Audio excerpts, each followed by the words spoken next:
The sky above Lagos went dark at 14:07 local time, and it did not get dark all at once. It happened the way a great curtain falls in a theater, slow at the edges, faster toward the middle, until the sun itself dimmed behind a shimmering, oil-on-water sheen that swallowed every constellation humanity had ever named. In Tokyo it was already night, and the stars simply went out, one by one, like candles pinched between unseen fingers. In Buenos Aires, an old astronomer wept into the eyepiece of a telescope he had built with his own hands at the age of 19. He had spent 60 years looking up. Now there was nothing to look at. The coalition called it the veil. It was not a wall in the way a child might draw one.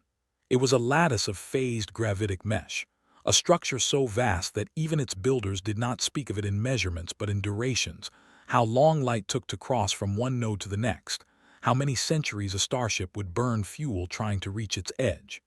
It enclosed the entire Sol system in a sphere 30 light towers thick. From outside, it looked like a pearl. From inside, it looked like the end of the world. In the marbled amphitheater of TheirHFY Prime, capital of the coalition of sentient species, the High Council raised their many-jointed limbs in unison. The vote was unanimous. Humanity, they declared, was contained. The dangerous primates of the third planet had been spared annihilation only because annihilation, the Council insisted, was beneath a civilization of their age. Mercy, they called it, a cage with the lights left on. Speaker Earun of the Veil, oldest of the Council species, addressed the gathered ambassadors with the slow grace of someone who had outlived 3 of his own grandchildren. In the long memory of the stars, he said, his voice translated into 900 tongues, no species has ever risen so fast, so hungrily, so without permission. The humans built radios, then rockets, then folded space drives in less than 2 centuries. They argue with their gods and rewrite their own children. They are not evil. They are unfinished. And the unfinished must be set aside until the galaxy decides what to do with them. The ambassadors applauded in the dozen ways their bodies allowed. No one in that hall, not the veil, not the crystalline author, not the deep-voiced Brel who had argued for outright extermination, noticed the small, soft-skinned figure in the cleaning crew at the back of the chamber. She wore the gray smock of a contract sanitation worker. Her badge identified her as a Tellurian, a minor species from a backwater protectorate. She bowed when bowed at. She emptied a waste receptacle. She wiped a smudge from the floor. Her name was not Tellurian. Her name was Maria Akafer, and she had been born in Lagos, and she had watched the sky close from a coalition apartment window 42 minutes ago by way of a smuggled broadcast feed.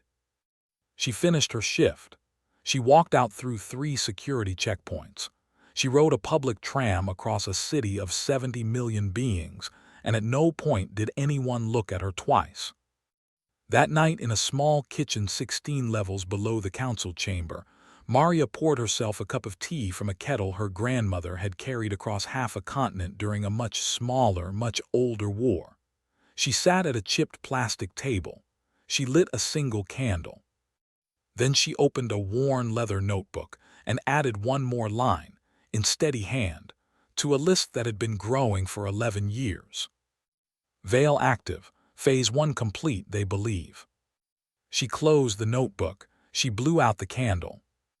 And somewhere far above her, where the stars used to be, a wall the size of a solar system glittered in triumph, a monument to the most expensive misunderstanding in the history of intelligent life. 40 years passed. The coalition did what great civilizations always do when they believe they have solved a problem. It forgot. The veil became background, the way a fence becomes background to a farmer's grandchildren who never knew the wolves. New scandals filled the news feeds. A mining dispute in the Othir Belt, a succession crisis among the Brel, an art movement on TheirHFY that involved sculpting in living coral and made half the upper district smell faintly of brine. Earth in the official record did not exist anymore. It had become a footnote, Sol quarantine zone, see containment protocols, vol. 14 and footnotes are read by no one except the kind of people who become auditors. Vesic Tor was that kind of person.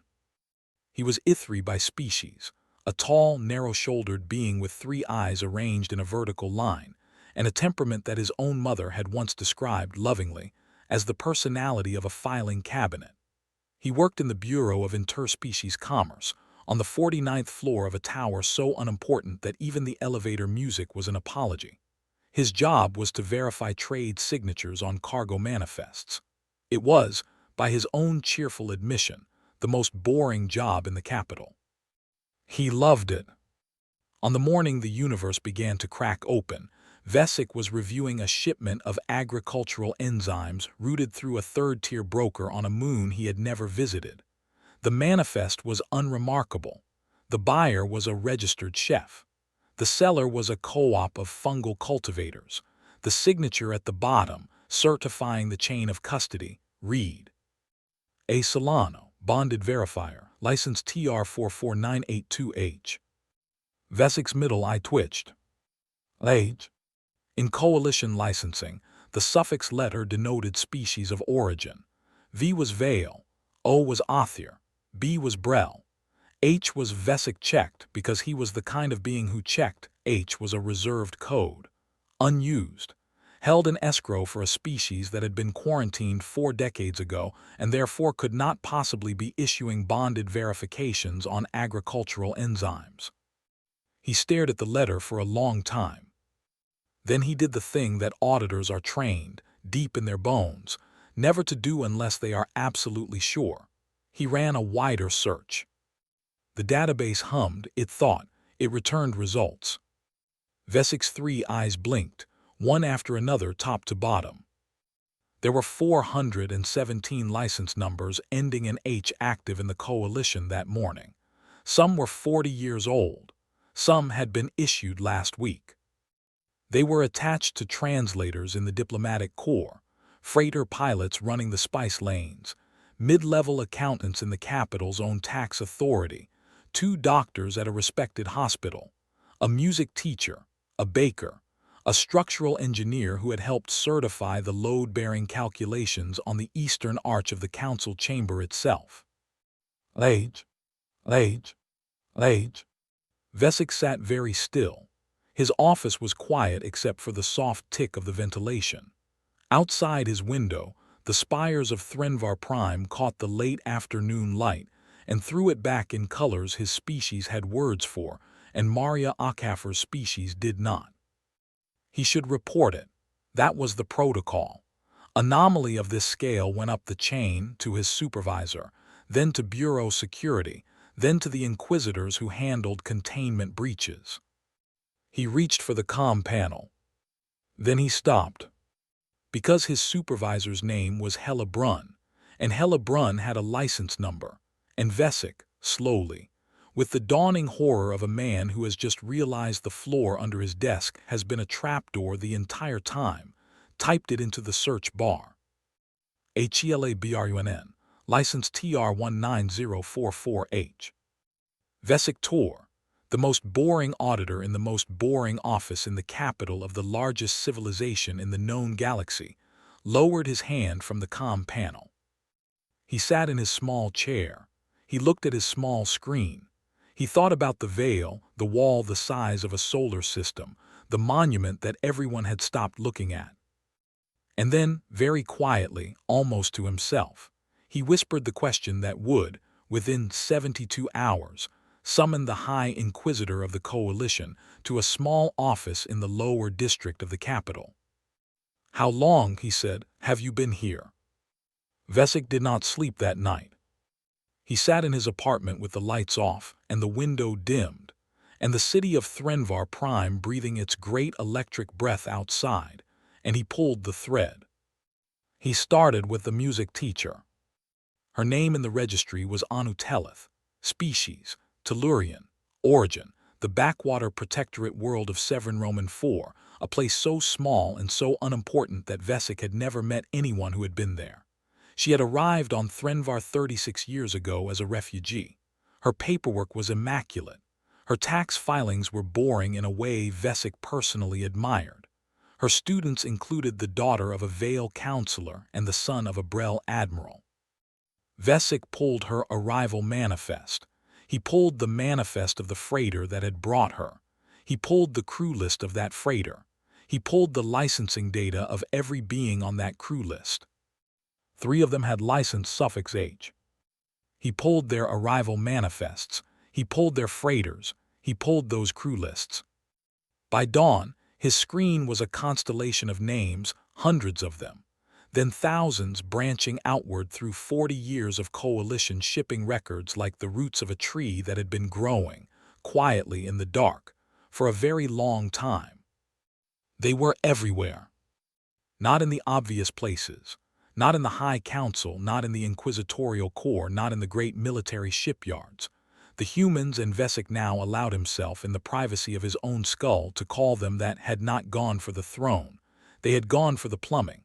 They were in the licensing offices, the translation bureaus, the freight inspection ports, the municipal water authority, the food safety certification board, the structural engineering firms that signed off on every new building in the capital. They were the people who decided whose cargo got through, whose paperwork got stamped, whose building stood up, whose water was clean. They were, Vesic realized with a slow and terrible clarity, the interstitial tissue of the coalition. And there were, by his count at sunrise, at least 80,000 of them on Threnvar Prime alone. He thought about reporting it again. He thought about it for a long time. He thought about Hella Brunn, his supervisor, who had brought him soup when he had been sick last winter, and had cried at her own daughter's naming ceremony, and had a license number ending in H. He thought about the structural engineer who had certified the council chamber's eastern arch. He thought about the doctor who had delivered his nephew. He thought about what would happen if he picked up the comm and said the word infiltration. He did not pick up the comm. Instead, at 06:42 local, Vesic Tor did something that, in 41 years of unremarkable life, he had never done before. He walked. He walked out of his apartment in his rumpled work clothes. He walked down 49 flights of stairs because he did not trust the elevator. He walked across the wide marble plaza of the financial district as the city woke up around him, vendors opening shutters, transit pods sighing into stations, the smell of fried grain and synthetic coffee curling from sidewalk carts. He walked to a small cafe on the corner of 8th and Resonance, a place he had never been, chosen at random from a map. He sat down at a back table. He ordered tea. He waited. He did not know what he was waiting for. After 11 minutes, a woman sat down across from him. She was small, soft-skinned. Her hair was gray at the temples and her hands were folded neatly on the tabletop. She wore a plain coat. Her face was the face of someone who had been kind for a long time and tired for almost as long. "Mr. Tor," she said in flawless coalition standard, "my name is Ada Solano. I believe you have some questions." Vesic's 3 eyes blinked, one after another top to bottom. He had not told anyone where he was going. He had not, in fact, known where he was going until he had arrived. The woman across the table, the human, the Tellurian, the impossibility, smiled at him gently, the way a teacher smiles at a child who has finally asked the right question. "Drink your tea, Mr. Tor," she said. "It's better warm, and then, if you'd like, I'll show you the door." The door was not at first a door. It was an office. Ada Solano led Vesic through the waking city for 40 minutes, on foot, taking turns that seemed random and were not. They descended 3 transit levels. They passed under the great brass arches of the old merchant quarter. They walked along a canal where small fish, Threnvari koi, bred for 2,000 years to be exactly the orange of a sunset, flicked between the legs of water birds that had no idea anything was wrong. She did not speak. He did not ask. There was a quality to her silence that made questions feel premature, the way one does not interrupt a piece of music to ask the composer where it is going. They arrived at an unremarkable building on an unremarkable street in the lower district, a 6-story administrative block of the kind that housed dental clinics and small accounting firms, and the offices of notaries who specialized in inheritance disputes. The sign above the door read, in 3 languages, SOLANO and Associates, Licensed Verification SCRVICES. Ada produced a key. An actual, physical key, brass and worn, the kind of object Vesic had only ever seen in museum displays of pre-spaceflight artifacts. "We like old things," she said, by way of explanation, and unlocked the door. Inside, the office was warm.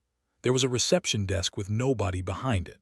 There was a wall of filing cabinets, in the year 12,047 of the Coalition calendar, and a small kitchen alcove where a kettle was already steaming on a hot plate.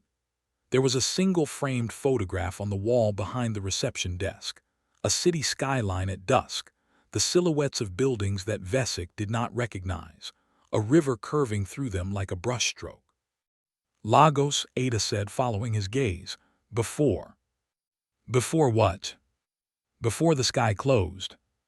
She gestured him through a side door, down a short corridor, into a back office that smelled of paper and tea and the particular dust of places where people had been thinking, calmly and continuously, for a very long time. There was a desk, there was a chair, there was on the wall a map. It was a map of the Coalition. It was a map of the Coalition the way an X-ray is a map of a body, the politics stripped away, the borders dissolved, leaving only the bones underneath, the shipping lanes, the licensing chains, the water authorities, the structural inspection bureaus, the municipal contracts, the freight ports. It was a map of the interstitial tissue. And it was lit up, every node, every junction, every quiet crossroads of paperwork and permits, and the daily small permissions on which a civilization actually runs, in a soft, steady, omnipresent green. Vesic stared. He stared for a long time. "How many of you are there?" he finally asked, because it was the only question his mouth could form. Ada poured him tea. She sat down across from him. She considered the question with the careful kindness of someone who has been asked it before, in dreams, for 40 years. "On TheirHFY Prime," she said, "roughly 80,000 across the Coalition, a little over 4 million. 4 million. Give or take, births and deaths. We're not invaders, Mr. Tor, we're residents. We pay taxes. We coach youth athletics.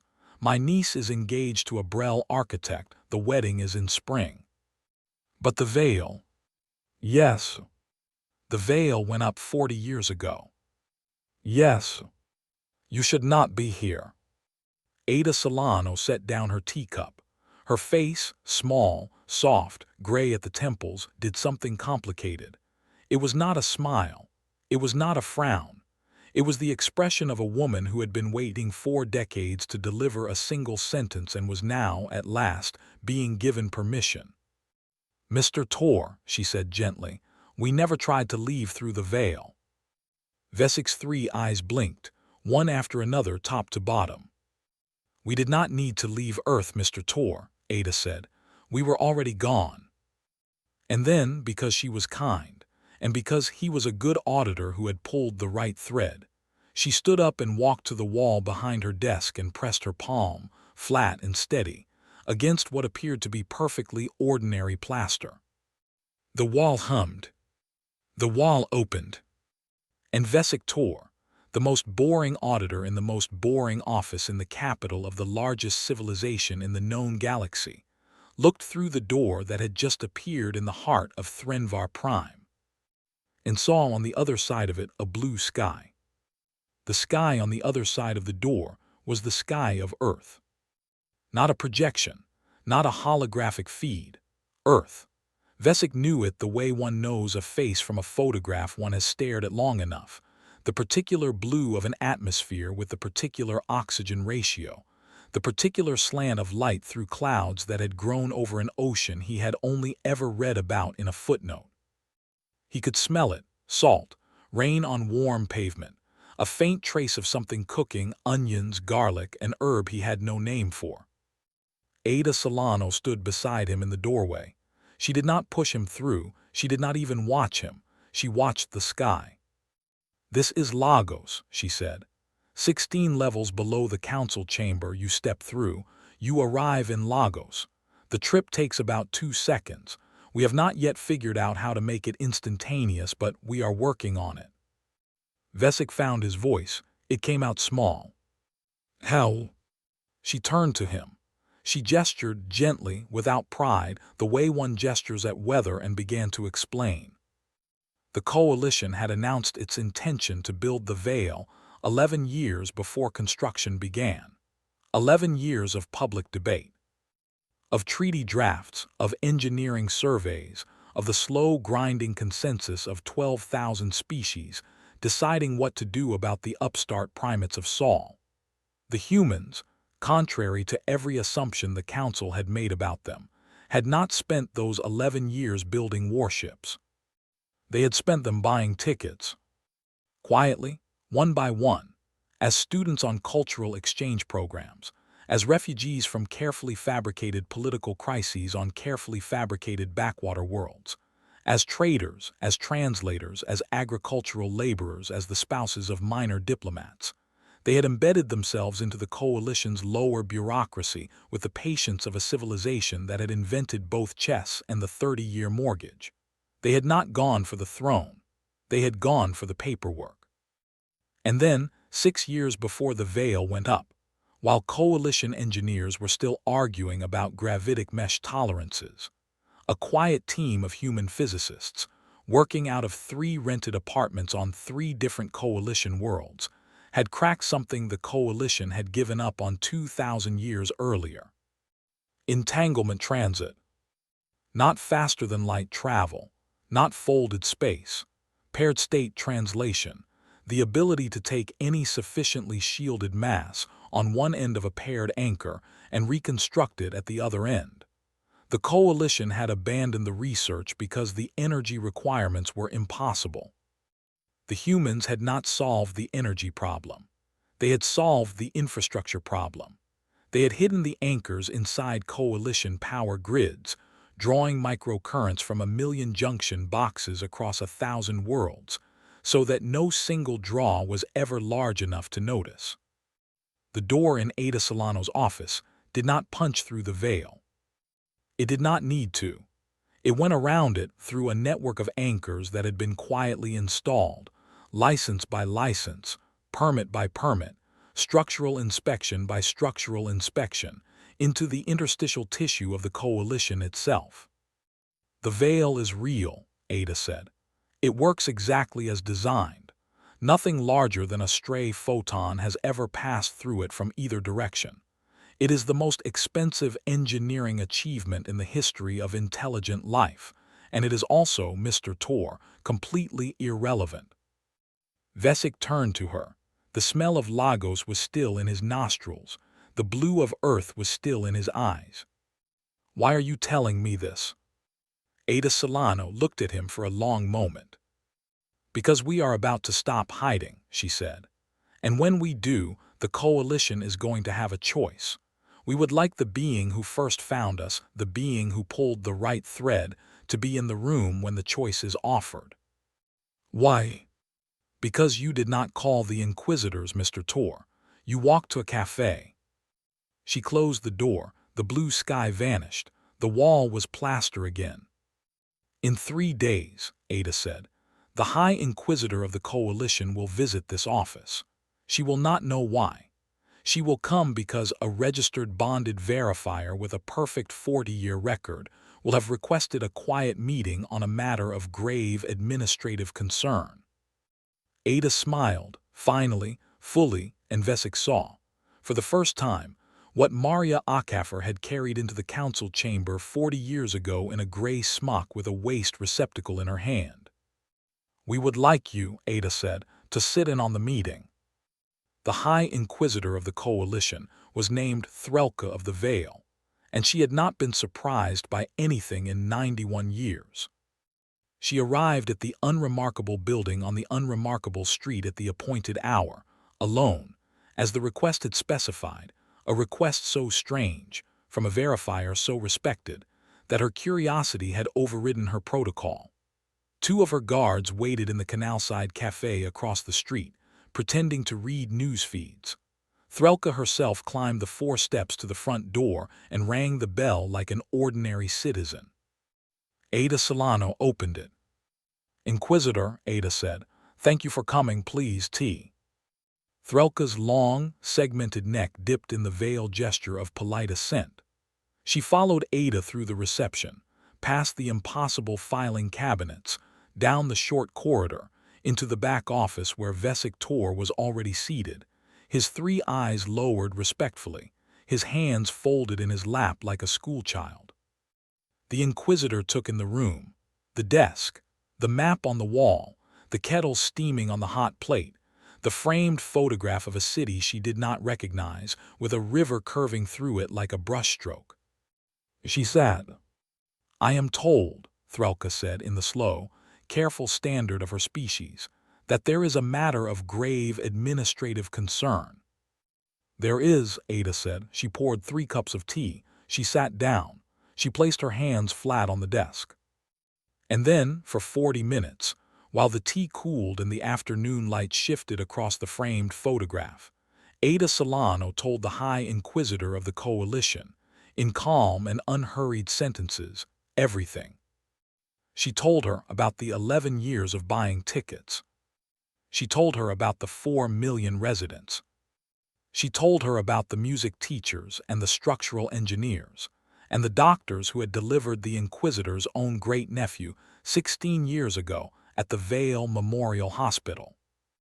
She told her about the entanglement anchors hidden in the power grids of 1,000 worlds, drawing microcurrents from junction boxes that had been inspected and certified by humans on every step of their installation. She told her about the door. And then, because Threlka was not the kind of being who could be told a thing of this magnitude without being shown, Ada stood up. She walked to the wall. She pressed her palm against the plaster. The wall hummed. The wall opened. The smell of Lagos came through into the office. Salt, rain, warm pavement, onions and garlic and the herb with no name. The light of earth came through. And beyond the doorway, on a small balcony 6 stories above a city of 19 million people, that the Coalition believed was sealed behind a wall the size of a solar system, a young human child was watering a tomato plant. The child looked up, saw the open door, waved. Then went back to the tomatoes. The High Inquisitor of the Coalition of Sentient Species, who had not been surprised by anything in 91 years, sat very still in her chair. She did not speak. She did not need to. After a long time, Ada closed the door. The wall was plaster again. She sat down. She picked up her cooling tea. She took a sip. "Inquisitor," she said gently, "we are not your enemies. We have lived among you for 40 years, and in that time we have buried our dead in your cemeteries and married your children and paid your taxes and coached your youth athletics. We could have done many things. We have done none of them. We have instead waited." "Waited," Threlka echoed. "For this conversation." The Inquisitor's 3-lidded eyes closed, opened, closed again. "You could have brought a fleet through that door," she said, "at any time for 40 years. Yes. You could bring one now. Yes. Why have you not?" Ada Solano set down her teacup. She looked at the Inquisitor, not in triumph, not in malice, but in the steady, tired kindness of a woman who had been carrying a single sentence for 40 years and was, at last, allowed to put it down. "Because we wanted you to understand, Inquisitor," she said, "that the wall was never the point." "Then what," Threlka whispered, "is the point?" Ada smiled. "The point, Inquisitor," she said, "is that we would like to be invited in, through the front door, as ourselves. We would like a seat on the council. We would like our quarantine lifted, our species recognized, and our people, all 4 million of them, and the 8 billion still on Earth, entered into the roles of the coalition as what they have, in fact, already been for 4 decades. She paused. Citizens. The High Council of the Coalition of Sentient Species convened an emergency session 6 days later. It was the first emergency session in 312 years, and it was unprecedented in another way as well. Among the 12,000 ambassadors gathered under the great dome of the council chamber, under the eastern arch that had been certified decades ago by a structural engineer named Daniel Park, sat one new figure. She was small, soft-skinned. Her hair was gray at the temples. Her hands were folded neatly in her lap. The dome went quiet when she walked in. Quieter still when the High Inquisitor herself escorted her to a seat that had been added overnight to the floor of the chamber. A small, plain wooden chair, brought from somewhere, that did not match anything else in the room and was, for that reason, the most powerful object in it. Ada Solano sat down. Speaker Earun of the Vale, oldest of the council species, who had stood in the same chamber 40 years earlier and called humanity unfinished, rose slowly to his feet. He was very old now. He had outlived 4 of his grandchildren. He had spent the past 6 days reading a report so impossible that he had, at one point, asked his attendants to verify that he was awake. He looked at the human woman in the wooden chair. She looked back at him. And in the long silence under the great dome, Earun of the Vale did something that no speaker of the council had done in the recorded history of the coalition. He bowed. It was not the small bow of greeting. It was not the formal bow of state. It was the deep, slow, full-body bow of a Vale elder acknowledging a teacher, a gesture so rare, so culturally specific, that even the ambassadors who recognized it had only ever seen it in childhood hollows of historical reenactments. The chamber inhaled as one. "I called you unfinished," Earun said in the silence that followed. 40 years ago, from this chamber, I voted to cage you because I believed you were a danger we could outwait. I believed we had time. I believed the wall would hold." He paused. His translator caught up. 900 tongues received the words. "The wall held," he said, "and it did not matter." He gestured to Ada. "You did not break it. You did not fight it. You did not even resent it as far as I can tell. You walked around it on the legs of music teachers and accountants and the doctor who delivered my great-nephew. You built a door in the floor of my own house, and you did not open it for 40 years because you were waiting to be asked in." He shook his great horned head. "I have been a fool. The council has been a fool. The wall was the most expensive monument to foolishness ever constructed by intelligent beings, and it will stand, I think, for 10,000 years as a reminder." He turned to the chamber. "I move," he said, "that the quarantine of Saul be lifted, that the species of Earth be recognized as full members of the coalition, and that that small wooden chair be permanently installed on the floor of this chamber, never to be moved, in memory of the day we learned that walls do not contain people. They contain only the idea of people, and the people themselves go on living wherever they choose." The vote was not unanimous. 341 ambassadors voted against. They had reasons. Some were proud. Some were frightened. Some simply could not bear the shape of a galaxy in which they had been outmaneuvered for 40 years by a species they had called primates. But 11,659 voted for. And in the back of the chamber, in the cleaning crew, an old woman in a gray smock, older than she had been 40 years ago, slower, her hands stiffer around the handle of a waste receptacle, paused in her work. Maria Akefer looked up at the great dome. She looked at the small wooden chair on the floor of the council. She looked at Ada Solano, who had been her student once in a kitchen 16 levels below the chamber, learning to pour tea steady from a kettle that had crossed a continent in a much smaller war. She did not smile. She had been kind for a long time and tired for almost as long, and the moment was too large for smiling. She simply nodded.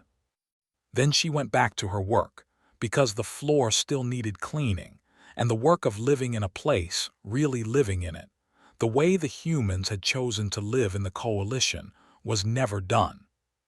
Above her, the stars were coming back. The veil would not be dismantled. It was too big, too old, too expensive. It would remain glittering around the Sol system for as long as the coalition itself remained. But the door in the office on the corner of 8th and Resonance would stay open. And through it in both directions, forever after, the people would go on walking,